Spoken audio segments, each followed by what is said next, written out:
If you notice your system taking too long to load programs, freezing frequently, or not running as smoothly as before, you're not alone. Many people face these frustrating problems with their computers. But don't worry, today, I will show you the most powerful ways to speed up any computer and get it running like new again. Let's get into it and get your system performing at its best. Welcome to my channel techgitter. If you are new to the channel, then subscribe to it.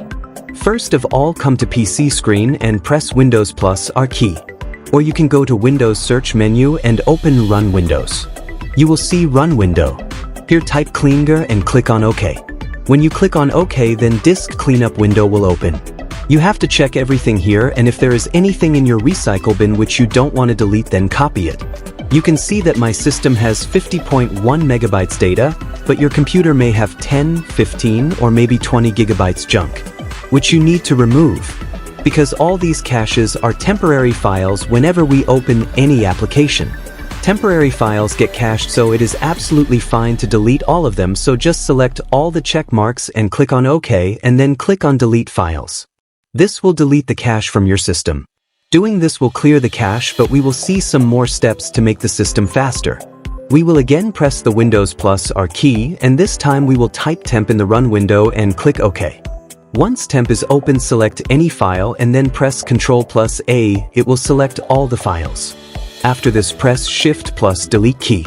It will ask you if you want to delete these files permanently, then just click yes and all these files will be deleted. Here you will see that some files will not be deleted, so just check mark and leave them as it is. Now move to the third step and again press Windows plus R key. And this time type %temp% in Run window.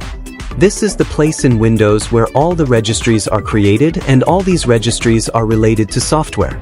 Whenever you do any work, these registries are created, so it is perfectly fine to delete all of them. Go to any one of the files and press Ctrl plus a key and click on Shift plus Delete. It will delete all unwanted files. Some files cannot be removed, so skip it and leave it as it is. Once this is done, let's move on to the next step. Open the Run window by pressing Windows plus R key and type initcpl.cpl, then click on OK. A window of Internet properties will open in front of you. If you also use any of your favorite browsers like Edge, Internet Explorer, Google Chrome, Firefox, then you may get some slow performance. For this, go to Connections and click on LAN settings and check if there is any proxy. If there is any proxy, then uncheck it and click on Automatically Detect Settings. Then click on OK. After this is done, click on OK again. Now type initcpl.cpl, and this time we will go to Advanced. And here we will restore advanced settings and then click on Reset. Once this is done, we will again press Windows plus R key and type prefetch and then press OK. On clicking OK, it will again ask for permission. You just have to click on Continue. You will see many application files on the screen. Select any file and select all files with Ctrl plus A and press Shift plus Delete key. This will delete all the files. You will notice that when you turn on the machine, the startup time is very high because you have a lot of unwanted applications which they don't even use.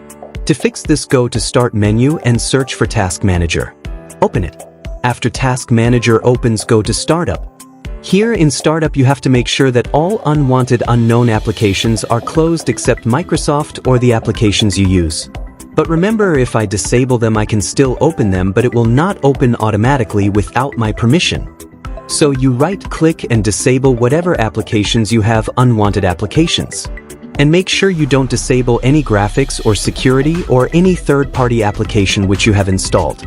Here also check in Process tab which of our applications is currently running and close it as well. Sometimes when you open too many applications, the CPU usage becomes too high.